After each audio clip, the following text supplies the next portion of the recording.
السلام عليك يا حبيب الله وعلى آلك وعلى آلك وأصحابك وأصحابك يا نور الله يا نور الله صلى الله تعالى عليه وسلم. صلى الله تعالى عليه وسلم.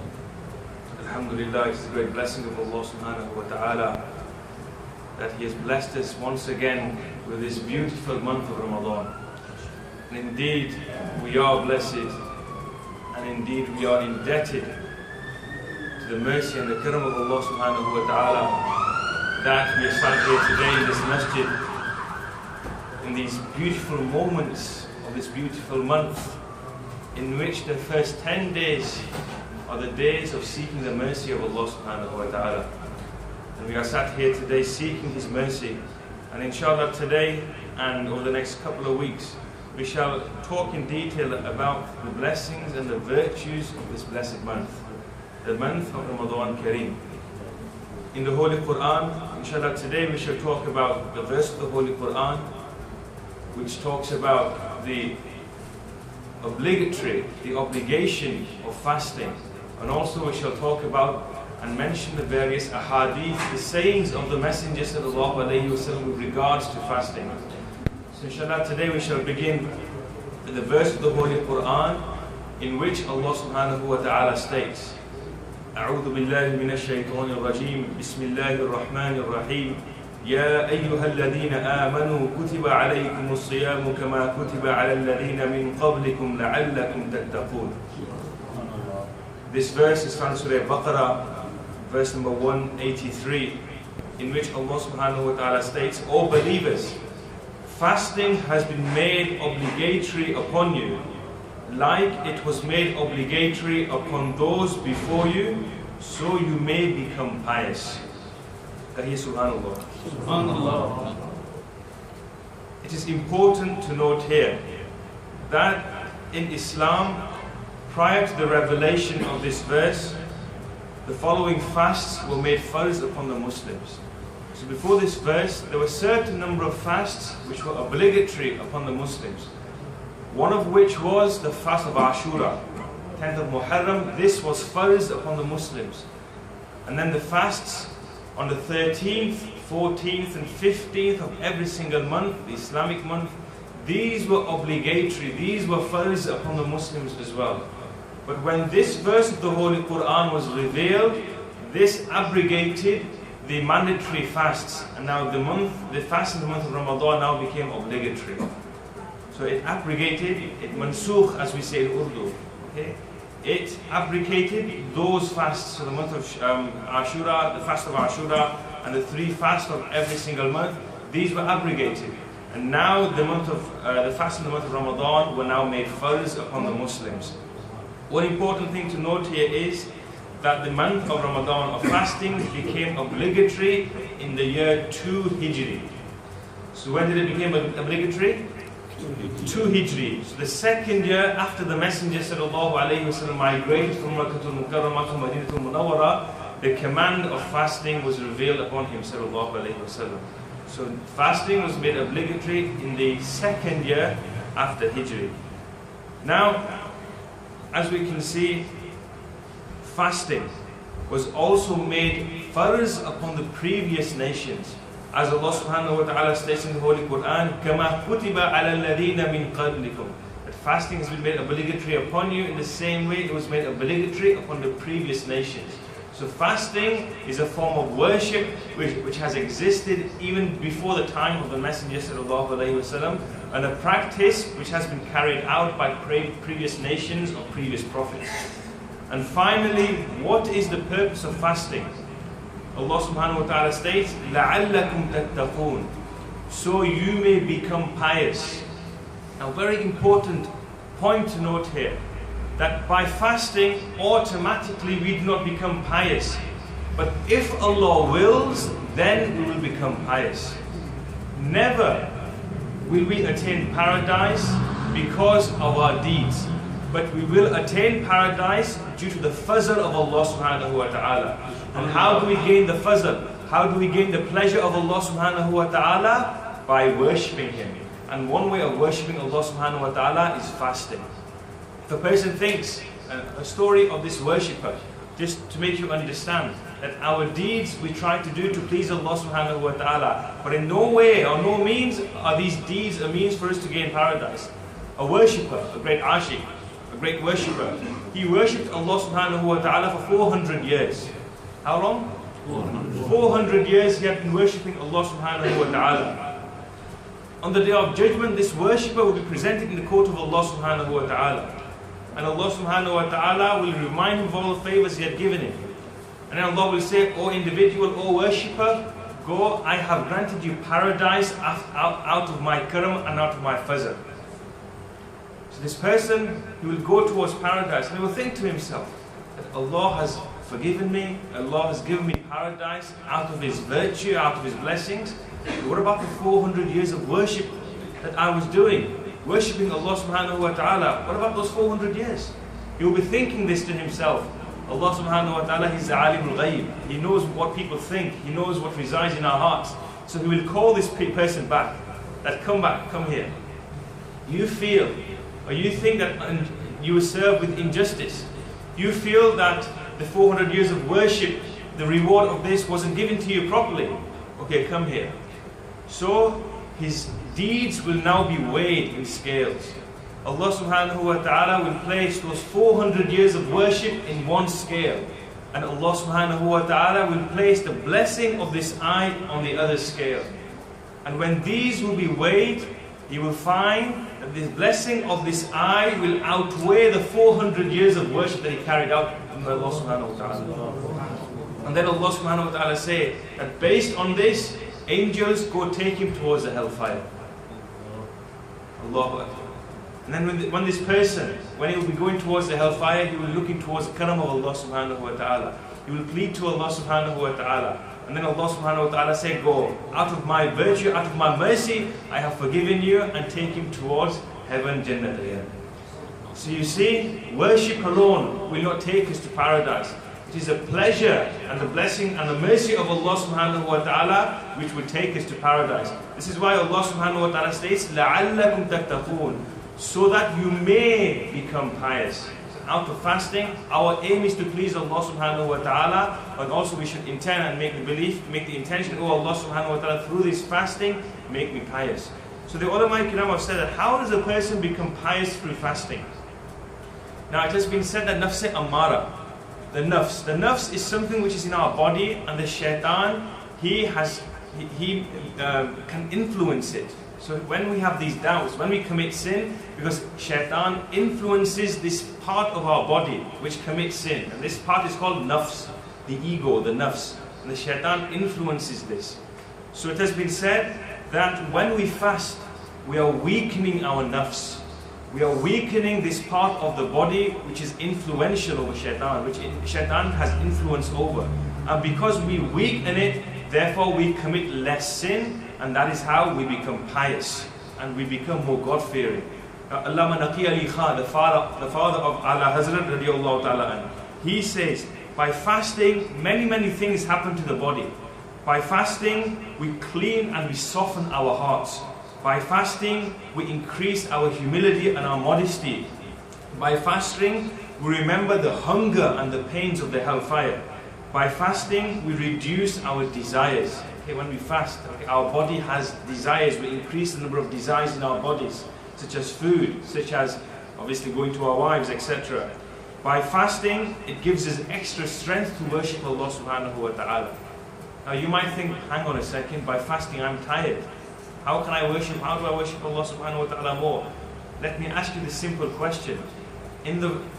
Outside the month of Ramadan, how often do you come to the masajid? Outside of the month of Ramadan, when do you ever stand and pray 20 rak'ahs nawafil and sunnah in the court of Allah subhanahu wa ta'ala in the evening?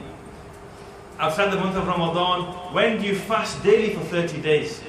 So you see, automatically, even though we are fasting, even though we feel that I am tired, but Allah subhanahu wa ta'ala grants you this hidden power and this hidden strength to worship Him even more. So you see, by fasting, we are increasing our love and we are increasing this power to worship Allah subhanahu wa ta'ala. So fasting has many other rewards. Fasting increases your rizq, your sustenance. Allah subhanahu wa ta'ala increases your wealth through fasting. And also it frees up your time as well. You will find in the month of Ramadan you will have plenty of time on your hands. Why? Because you're not busy eating or preparing for food. The women in the house, they have plenty of time. They are, mashallah, praising, worshipping Allah subhanahu wa ta'ala, praying nawafil, praying the Holy Quran, because not eating frees up their time for making food. And also, we are content on less. In normal days, we have breakfast, we have lunch, we have our evening meal and snacks in between. However, in the month of Ramadan, we are hungry throughout the day and we only suffice on one meal, which is iftar. So you see, Ramadan is teaching us how to survive on less food, on less sustenance, and therefore leading and living a simple lifestyle and a cheaper lifestyle as well. Now, fasting, not fasting, by eating, what happens? Completely the opposite. We are hardening our hearts. Okay? We are consuming our time in busying ourselves with food and with other items and things. So you see, Ramadan, it is a way of increasing piety towards Allah subhanahu wa ta'ala. That is why the Messenger sallallahu alayhi wa sallam has said that shaitan runs through your body in the way blood runs through your veins. And one way of stopping the influence of shaitan is by fasting. Why? Because by fasting, the blood will travel more slowly and it constricts, it narrows your veins and your blood. Therefore, shaitan cannot travel through your bloodstream and influence your decisions. Therefore, fasting is a very powerful way to stop the influence of shaitan upon our bodies. And also, the Messenger sallallahu alayhi wa sallam has said, for those youths who struggle to control their desires, who are scared, who are frightened that they might commit sin of adultery and fornication, the Messenger sallallahu alayhi wa sallam has commanded those youths to fast. Because by fasting, what we are doing is, we are stopping and we are limiting and we are controlling our desires. So this is why Allah subhanahu wa ta'ala states, لَعَلَّكُمْ تَتَّقُونَ, fasting so that you may become pious and you may become God-fearing. That is why fasting is a great virtue and one of the greatest worships of Allah subhanahu wa ta'ala. And then Allah subhanahu wa ta'ala states, أَيَّامًا مَعْدُودَاتٍ, meaning that you will fast, not for the entire year, but for a limited number of time, a limited number of days.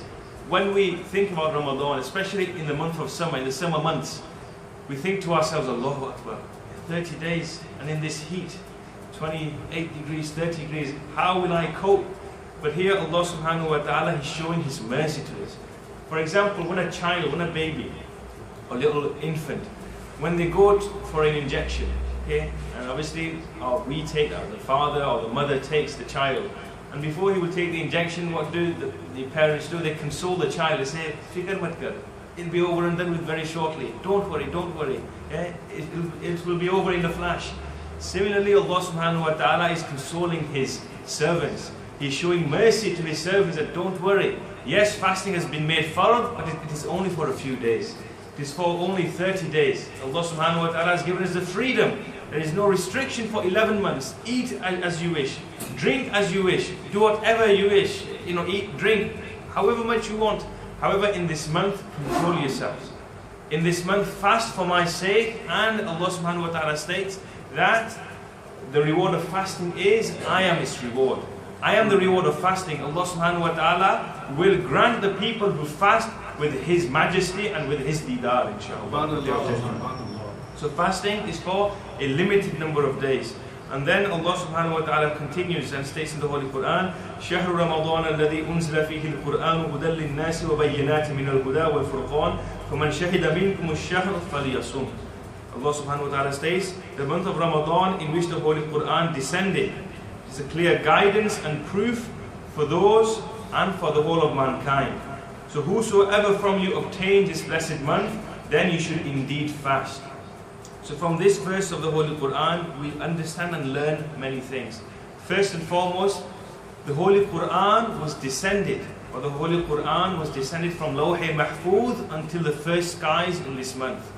And then from the skies, from the heavens, over a duration of 23 years, the Holy Quran was revealed upon the Prophet ﷺ as the need developed.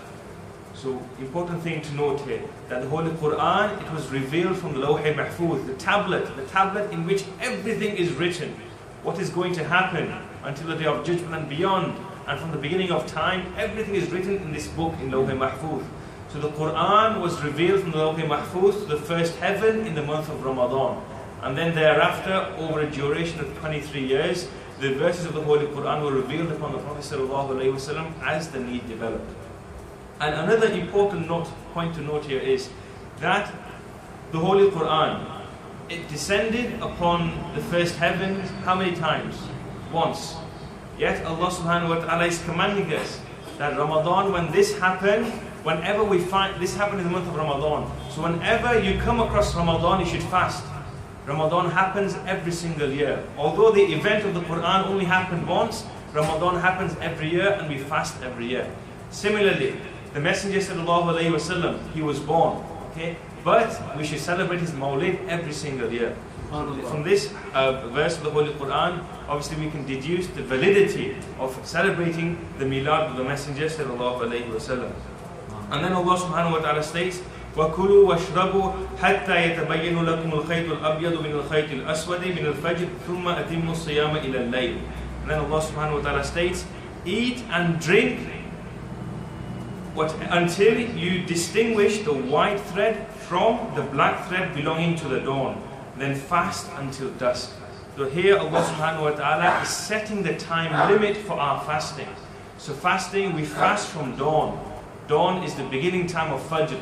And we terminate our fast until dusk, Maghrib.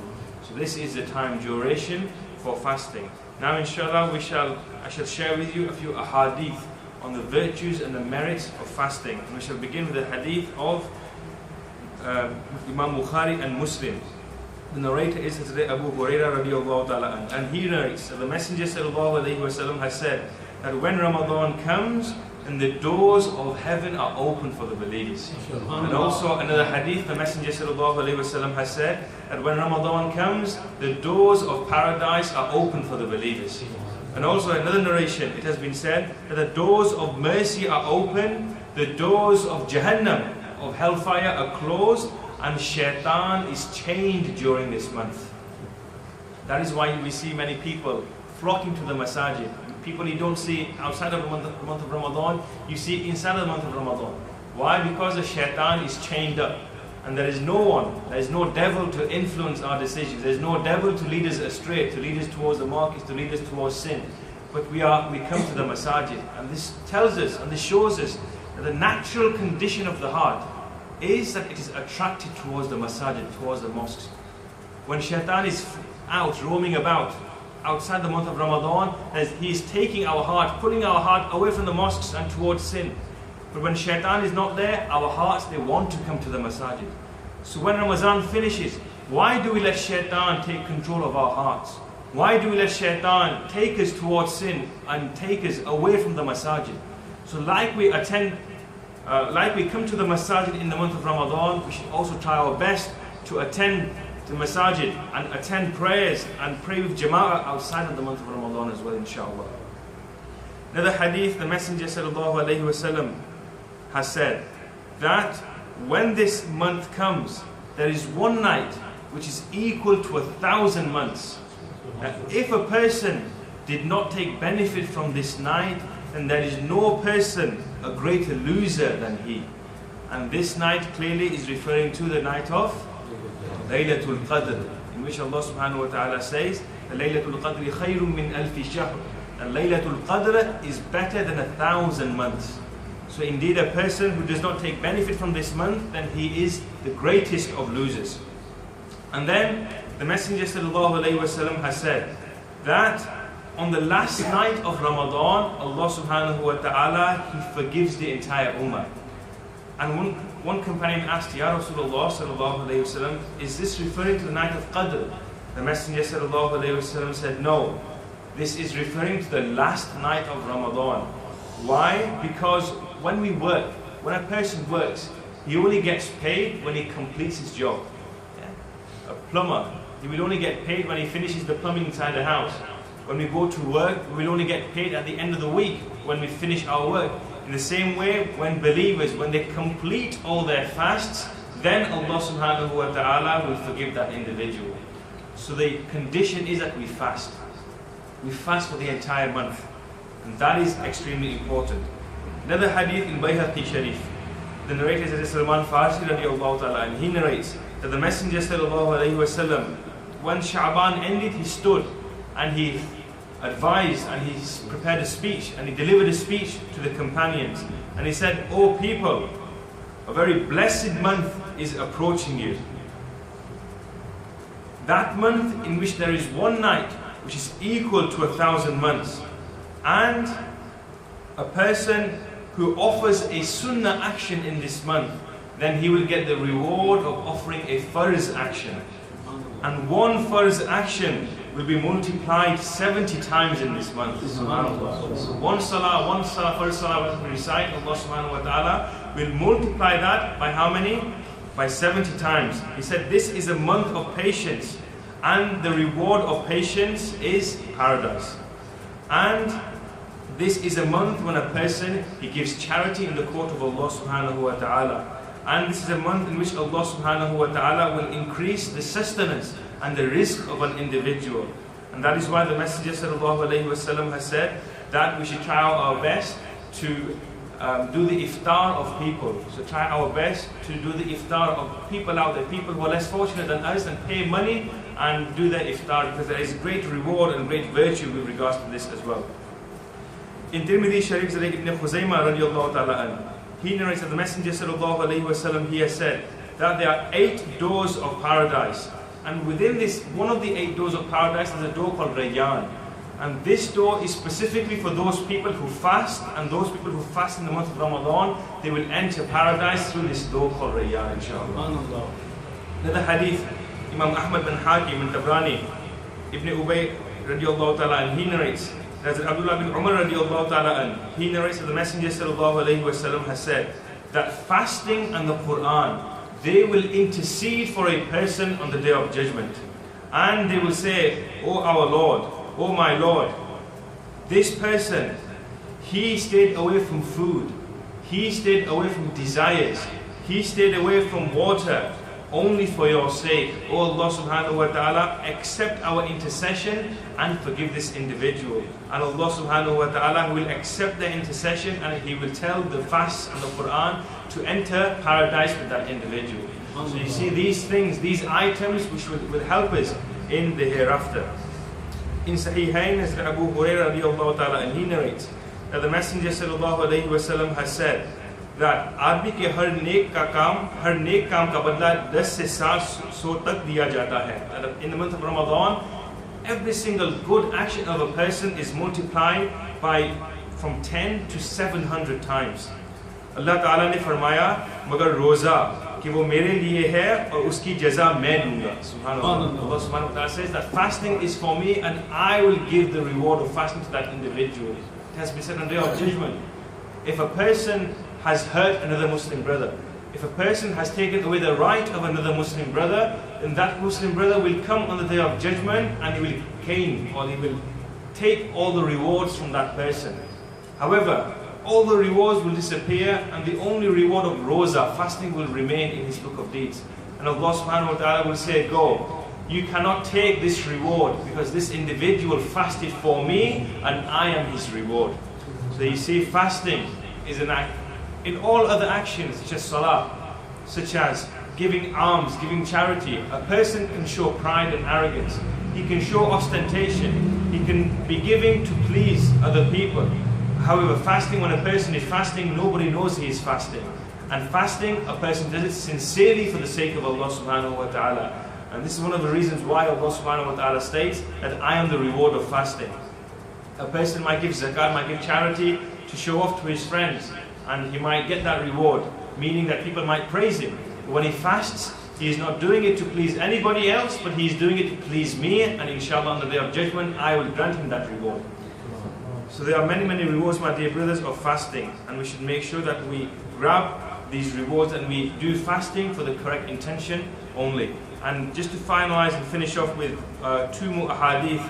Firstly, one mentioned in Nasa'i, in which it has been said that the silence of a person who is fasting is better than a person who does tasbih of Allah subhanahu wa ta'ala. And it has been said that a faster, a person who is fasting, he has 5 virtues. He has 5 blessings. The first one is that his dua is accepted at the time of iftar. Subhanallah. The second is that his sitting is equal to the tasbih of a person. So a person who does tasbih and who is not fasting, then it is less in reward than the person who just sits and does nothing. Okay, subhanallah. Third is the entire body of a person who is fasting praises Allah subhanahu wa ta'ala. So we have sat here, we're not doing anything, we're not saying anything, but our bodies are praising Allah subhanahu wa ta'ala. The fourth is that the reward of salah, of zakah, etc., it has been mentioned in the Holy Quran and in the ahadith. However, the reward of fasting is limitless and there is no limit to it, because Allah subhanahu wa ta'ala is the reward of those who fast. And finally, the du'as of a person who fasts are readily accepted. That is why throughout the day we should make sure that we are making du'a. We make du'a in the court of Allah subhanahu wa ta'ala, because the du'a of a person who is fasting are never rejected. And also the sins of a person who fasts are forgiven. Now, finally, one hadith, and this hadith is a very beautiful hadith, especially it is for us who live in in this country, in a non-Islamic country, where we are fasting, yet the people in front of us, non-Muslims, are eating. Okay, and we have to be very, very patient. But glad tidings to us, subhanallah. The Messenger sallallahu alaihi wasallam has said that when people eat and drink in front of a person who is fasting, then what happens? The angels, they send durood and make dua of forgiveness for that individual. And not only that, every single limb, every single part of the body does the tasbih of Allah subhanahu wa ta'ala. So if we are patient, then inshallah, verily the angels will send durood upon us, and the angels will make dua of forgiveness for us. So as we can see, fasting is a great virtue, has great maqam in the court of Allah subhanahu wa ta'ala. And we see many people, na'udhu billah, and they are great losers who in this best month of Ramadan, they do not fast. And we all know fasting is a means of gaining piety and taqwa in the court of Allah subhanahu wa ta'ala. Inshallah, next week we shall talk about the rulings of fasting. What actions break the fast, what actions do not break the fast. Also, we shall talk about the rulings regarding the sighting of the moon. Nowadays, we have completely disregarded this. We do not do this anymore. We do not go out to see and sight the moon. Inshallah, we shall talk about these rulings as well next week. So may Allah subhanahu wa ta'ala enable us to practice and implement the teachings of Allah subhanahu wa ta'ala, the commands of Allah subhanahu wa ta'ala and the teachings of the Messenger sallallahu alayhi wa sallam. Alhamdulillahi rabbil alameen wa salatu wa salamu ala sayyidil anbiya'i wal mursaleen. Rabbana atina fid dunya hasanah wa fil akhirati hasanah wa qina adhaban nar. Rabbana taqabbal minna innaka antas samiul alim wa tub alayna innaka antat tawwabur rahim. Wa sallallahu ala sayyidina Muhammadin wa ala alihi wa ashabihi ajma'in bi rahmatika ya arhamar rahimin.